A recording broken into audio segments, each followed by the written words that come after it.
여러분들의 인생 2막에 동행하는 은퇴한 철학자 인사드립니다. 오늘은 노후에 그저 살아가는 것이 아닌 나를 살아있게 해주는 집이란 어떤 집인지 알아보려 합니다. 젊은 시절 우리가 집을 고르는 핵심은 직장과 가까운지, 아이들은 학교 가기 좋은지, 그리고 편리한지, 또는 투자의 가치는 있는지, 시세의 차익은 얼마나 될지, 집값은 얼마나 오를지, 보통 이런 것들을 따져가며 지금까지 집을 골라왔습니다. 하지만 노후에 집을 결정할 때에는 그런 것들은 중요하지 않습니다. 이제는 삶을 기준으로 집을 선택해야 합니다. 앞으로의 안식처를 보낼 공간입니다. 몸이 편해야 하고 마음이 편해야 하고 무엇보다 삶이 행복한 곳이어야 합니다. 그렇기에 따져보아야 할 것도 많습니다. 좁은 계단은 낙상의 위험이 되고 지나치게 넓은 집은 관리가 힘듭니다. 또 사람과 단절된 환경은 외로움을 키웁니다. 그러한 집에 살다 보면 어느 순간 깨닫습니다. 내가 사는 곳은 나를 살게 하는 곳이 아니구나 라는 것을요. 나를 살아있게 해주는 그러한 집은 어디일까요? 노후에 가장 적합한 집, 그 해답을 찾아보겠습니다. 젊었을 때 집은 단순히 잠을 자고 하루를 시작하는 공간이었습니다. 하지만 나이가 들면 집의 의미는 완전히 달라집니다. 이제는 출근과 퇴근을 위한 공간이 아니라 하루의 대부분을 보내고 몸을 쉬게 하고 남은 삶을 지켜줄 곳이 됩니다. 그렇기 때문에 노후의 집을 선택할 때 가장 중요한 것은 편안함입니다. 몸이 편해야 마음도 편합니다. 그렇다면 어떤 집이 몸을 편하게 해줄까요? 가장 먼저 고려해야 할 사항은 넘어지지 않는 집입니다. 낙상 사고는 노년기의 가장 치명적인 사고 중에 하나입니다. 세계보건기구에 따르면 65세 이상 노인의 주요 사망 원인 중 하나가 낙상입니다. 젊을 때는 넘어져도 금방 일어나지만 나이가 들면 상황이 다릅니다. 뼈가 약해진 상태에서 한번 넘어지면 쉽게 부러지고 회복도 어렵습니다. 침대에서 일어나다가 욕실에서 발이 미끄러져서 방과 거실 사이 문턱에서 이렇게 사소한 실수가 평생을 바꿔놓을 수도 있습니다. 그런데도 많은 분들이 나는 아직 건강해서 괜찮다고 말씀하십니다. 하지만 건강한 사람에게도 낙상은 언제든 찾아올 수 있습니다. 결국 중요한 것은 예방입니다. 먼저 바닥재를 신경 쓰셔야 합니다. 미끄러운 대리석이나 타일 바닥은 피하는 것이 좋습니다. 거실과 욕실에는 미끄럼 방지 매트를 깔아야 합니다. 특히 욕실은 물이 자주 튀기 때문에 바닥이 쉽게 미끄러워집니다. 변기 옆과 샤워실에는 손잡이를 반드시 설치하는 것이 좋습니다. 작은 변화이지만 이 손잡이 하나가 삶을 지켜줄 수도 있습니다. 침대와 의자도 중요합니다. 침대가 너무 낮으면 앉았다가 일어날 때 허리와 무릎에 부담이 갑니다. 너무 푹신한 소파도 좋지 않습니다. 마찬가지로 앉았다가 일어날 때 힘이 많이 들기 때문입니다. 적당히 단단한 쿠션이 있는 의자가 더 좋습니다. 다음으로 고려해야 할 사항은 불필요한 움직임을 줄이는 집입니다. 나이가 들수록 조금만 움직여도 피곤해집니다. 젊었을 때 아무렇지도 않던 행동이 이제는 버겁습니다. 주방에서 물건을 꺼내려는데 너무 높은 곳에 있거나 쪼그려 앉아야 하는 경우, 겨우 손이 닿는 위치라면 그것만으로도 하루의 피로가 쌓입니다. 그렇기 때문에 주방 수납장은 허리 높이에 맞춰 정리하는 것이 좋습니다. 자주 쓰는 조리도구나 식기류는 쉽게 꺼낼 수 있도록 배치해야 합니다. 침실도 마찬가지입니다. 침대 옆에는 작은 테이블을 두고 조명 스위치도 손이 닿는 곳에 있어야 합니다. 거실도 불필요한 움직임을 줄이는 방향으로 가구를 배치해야 합니다. 소파와 테이블은 적당한 거리를 유지하고 가구의 모서리는 둥근 형태로 바꾸는 것이 좋습니다. 계단이 있는 집이라면 다시 한번 생각해 보셔야 합니다. 지금은 괜찮을 수 있습니다. 하지만 10년 후에도 문제없이 오를 수 있을까요? 계단은 나이가 들수록 가장 큰 장애물이 됩니다. 균형 감각이 떨어지고 관절이 약해지면서 계단을 오르고 내리는 것이 점점 부담스러워집니다. 단층 주택이 가장 좋겠지만 이사하기 어려운 상황이라면 최소한의 안전장치는 마련해야 합니다.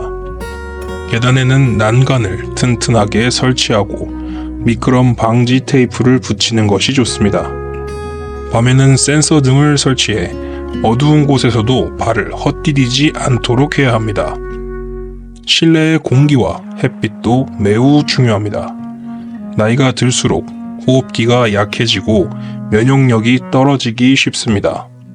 미세먼지가 많은 환경에서 오래 지내게 되면 호흡기 질환 위험이 2배로 증가한다는 연구 결과도 있습니다. 집 안에 먼지가 많이 쌓이면 기관지가 예민해지고 면역력도 낮아집니다. 그래서 실내 공기 관리는 필수입니다. 습도는 40에서 60%로 유지하는 것이 가장 좋고 공기청정기를 사용하거나 실내 식물을 두는 것도 도움이 됩니다. 특히 중요한 것은 햇빛입니다. 햇빛을 많이 받은 노인은 우울증 발생률이 40% 낮아진다는 연구가 있습니다. 그러니 집을 선택할 때는 창문이 넓고 햇빛이 잘 들어오는 구조가 좋습니다. 자연광이 부족하면 면역력도 떨어지고 기분도 가라앉게 됩니다. 조명도 바꿔야 합니다. 낮에는 밝은 흰색 조명을 사용해 활동성을 높이고 저녁에는 노란빛 조명으로 눈의 피로를 줄이는 것이 좋습니다. 결국 노후의 가장 중요한 집은 몸이 편안한 집입니다. 낙상을 예방할 수 있어야 하고 불필요한 움직임을 줄일 수 있어야 하고 계단이 장애물이 되지 않아야 합니다. 실내 공기와 채광도 건강을 지켜주는 중요한 요소가 됩니다. 집이 편해야 삶이 편해집니다. 지금부터라도 바꿔야 합니다. 지금까지 괜찮았으니까 앞으로도 괜찮겠지 라고 생각하는 것은 정말 위험합니다. 작은 변화 하나가 노후의 삶을 완전히 바꿔놓을 수 있습니다. 집을 바꾸는 것이 아니라 집이 나를 위해 바뀌어야 합니다. 이제는 그런 집을 준비하셔야 합니다. 나이가 들수록 집은 단순한 공간이 아닙니다. 그곳은 하루의 대부분을 보내는 곳이자 나를 위로해주는 공간이 되어야 합니다. 몸이 편한 집이 중요하다면 그 다음으로 중요한 것은 마음이 편안한 집입니다. 아무리 좋은 집이라도 마음이 불편하다면 그곳은 더 이상 내 집이 아닙니다. 그렇다면 노후에 마음이 편안한 집은 어떤 집이어야 할까요? 우선 집이 조용해야 합니다. 소음은 스트레스를 유발할 수 있습니다. 젊었을 때는 신경 쓰이지 않던 소음이 나이가 들수록 더욱 예민하게 다가올 수 있습니다. 교통소음이 심한 곳, 층간소음이 심한 곳, 새벽까지 시끄러운 번화가 근처의 집은 노후에 적합하지 않습니다. 소음은 생각보다 건강에 큰 영향을 줍니다. 지속적인 소음은 혈압을 상승시키고 수면 장애를 유발할 수 있습니다. 노후에는 불필요한 소음에서 벗어나는 것이 좋습니다. 도심에서도 조용한 주거지역을 선택하거나 가능하다면 자연과 가까운 곳에서 사는 것이 좋습니다. 집 안에서는 두꺼운 커튼을 사용하거나 방음 창문을 설치하는 것도 도움이 됩니다. 집 안에서만큼은 평온해야 합니다. 조용한 환경에서 책 한 권을 읽고 음악을 들으며 하루를 보내게 되면 마음이 한결 가벼워질 것입니다. 자연과 가까운 집이 좋습니다. 나무 한 그루도 마음을 위로할 수 있습니다. 자연은 인간에게 치유의 힘을 줍니다. 마당이 있는 집이라면 텃밭을 가꾸거나 작은 정원을 만드는 것도 좋습니다. 아파트라면 창가에 화분을 두고 베란다에 작은 정원을 만들어 보시는 것도 추천합니다. 식물을 가까이 하면 스트레스가 줄어들고 심리적인 안정감이 높아진다고 합니다. 또한 집 근처에 공원이 있으면 자연 속에서 가볍게 산책을 하는 습관을 들일 수 있습니다. 공원이나 산책로가 가까운 집은 단순히 건강뿐만 아니라 정서적으로도 큰 도움이 됩니다. 자연은 최고의 치유 공간입니다. 아침에 일어나 나무 한 그루를 바라보며 깊은 숨을 쉬어보세요. 그것만으로도 하루가 훨씬 평온해질 것입니다. 하지만 외롭지는 않은 집이어야 합니다. 노후에는 몸이 불편해지는 것보다 더 힘든 것이 외로움입니다. 젊었을 때 바쁘게 살아가며 외로움을 느낄 틈이 없었지만 나이가 들면 사회적 관계가 줄어들면서 외로움이 더 크게 다가옵니다. 사람들과 연결되는 환경이 중요합니다. 너무 외진 곳에서 혼자 지내면 우울감이 커질 수 있습니다. 가까운 곳에 친구가 있거나 자주 만날 수 있는 모임이 있는 곳이면 더욱 좋습니다. 또한 자녀들이 방문하기 편한 위치인지 고려해야 합니다. 너무 멀리 떨어져 있으면 자주 만나기 어려워지고 점점 더 고립될 수 있습니다. 반려동물과 함께하는 것도 좋은 방법입니다. 강아지나 고양이를 키우면 정서적으로도 안정이 되고 규칙적인 생활이 가능해집니다. 실제로 반려동물을 키우는 노인은 그렇지 않은 노인보다 우울증 발생률이 낮다고 합니다. 사람과 연결될 때 삶의 활력도 커집니다. 외로움을 피하려면 먼저 사람들과 어울리려는 노력이 필요합니다. 가까운 이들과 따뜻한 한 끼를 함께 하는 것만으로도 삶은 달라질 수 있습니다. 몸이 편한 집이 중요하지만 보다 더 중요한 것은 마음이 편안한 집입니다. 햇빛이 잘 들어와야 하고 조용한 환경이 필요하며 자연과 가까운 곳이 좋습니다. 무엇보다 혼자 있어도 외롭지 않은 환경을 만들어야 합니다. 햇빛이 잘 드는 밝은 집, 소음이 적고 조용한 집, 자연과 가까운 집, 사람과 연결될 수 있는 집, 노후에는 집이 곧 삶입니다. 집이 편안하면 하루하루가 행복해지고 집이 답답하면 삶도 답답해집니다. 이제부터라도 나에게 맞는 집을 준비해야 합니다. 마음이 편안한 집이 결국 가장 좋은 집입니다. 나이가 들면 집을 관리하는 것이 점점 부담스러워집니다. 젊었을 때는 아무렇지도 않던 일들이 이제는 번거롭고 힘들게 느껴지기 마련입니다. 그러니 노후에는 단순히 좋아 보이는 집이 아니라 유지, 관리가 쉬운 집을 선택하는 것이 중요합니다. 첫째, 집의 크기가 적당해야 합니다. 넓은 집은 관리가 어렵고 청소할 공간이 많아집니다. 방이 여러 개 있지만 실제로 사용하는 공간이 적다면 줄이는 것이 좋습니다. 집이 크면 난방비, 수도비, 유지비도 증가합니다. 노후에는 꼭 필요한 공간만 효율적으로 활용할 수 있는 집이 가장 적합합니다. 둘째, 청소와 정리가 쉬운 구조여야 합니다. 가구가 많으면 먼지가 쌓이고 관리가 어려워집니다. 카펫은 먼지가 쉽게 쌓이므로 피하는 것이 좋습니다. 가구는 최소한으로 두고 청소가 쉬운 구조를 만드는 것이 중요합니다. 주방과 욕실은 위생관리가 중요한 공간이므로 물청소가 쉬운 자재를 사용하는 것이 좋습니다. 셋째, 수리가 자주 필요하지 않아야 합니다. 오래된 집은 정이 들었지만 관리가 어렵습니다. 수도관이 낡아 물이 새고 전기 배선이 오래되어 자주 문제가 생긴다면 유지 보수 비용이 계속해서 발생할 수밖에 없습니다. 나이가 들수록 직접 고치는 것도 어려워지고 수리기사를 부르는 것도 번거롭습니다. 집을 선택할 때는 건물의 상태를 꼼꼼히 살피고 유지 보수가 적게 필요한 구조를 선택하는 것이 현명합니다.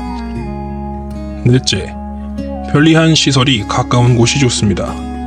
나이가 들면 병원에 갈 일이 많아지고 장을 보러 가는 것도 부담스러워집니다. 집 근처에 병원, 약국, 마트, 대중교통 시설이 가까운 곳이 가장 이상적입니다. 대형 마트보다 동네 슈퍼가 가까운 것이 오히려 편할 수 있습니다. 또한 집이 너무 외진 곳에 있으면 필요한 도움을 받기가 어려워질 수 있습니다. 편리한 시설이 가까이 있어야 일상생활이 훨씬 수월해집니다. 결국 노후에 가장 좋은 집은 크지 않고 청소와 관리가 쉬우며 수리할 일이 적고 생활 편의시설이 가까운 집입니다. 불필요한 공간을 줄이고 꼭 필요한 것만 남기는 것이 더 현명한 선택이 될 수 있습니다. 집이 크다고 해서 좋은 것이 아닙니다. 집은 편안해야 하고 관리가 쉬워야 합니다. 그래야 몸도 편안하고 마음도 편안합니다. 이제부터라도 관리하기 쉬운 집을 고민해야 합니다. 노후의 집은 단순한 공간이 아니라 삶의 질을 결정하는 중요한 요소입니다. 젊었을 때는 출퇴근과 가족을 위해 집을 선택했지만 이제는 온전히 나를 위해 집을 선택해야 합니다. 몸이 편해야 하고 마음이 안정되어야 하며 유지 관리가 쉬워야 합니다. 지나치게 크거나 관리가 어려운 집은 오히려 짐이 되고 햇빛이 부족하거나 소음이 많은 환경은 건강과 정서에 악영향을 미칩니다. 지금 살고 있는 집이 정말 나를 위한 집인지 돌아봐야 합니다. 혹시 내가 집을 위해 힘들어하고 있지는 않은지 생각해 보아야 합니다. 이제는 투자 가치가 아니라 내 삶의 가치를 중심으로 집을 선택해야 합니다. 낙상을 예방할 수 있는 안전한 구조, 햇빛이 잘 들고 조용한 환경, 청소와 관리가 쉬운 실용적인 공간, 그리고 외롭지 않은 생활을 할 수 있는 주변 환경이 필요합니다. 결국 노후에 가장 좋은 집은 가장 비싼 집이 아니라 나를 가장 편안하게 해주는 집입니다. 불편한 점이 있다면 지금부터라도 오셔야 합니다. 더 늦기 전에 나에게 맞는 집을 찾으시기 바랍니다. 오늘 내용이 도움이 되셨다면 좋아요를 눌러주세요. 그리고 구독을 하시면 앞으로도 노후를 건강하고 행복하게 만드는 이야기를 계속 전해드리겠습니다. 지금까지 은퇴한 철학자였습니다. 다음 영상에서 뵙겠습니다. 감사합니다.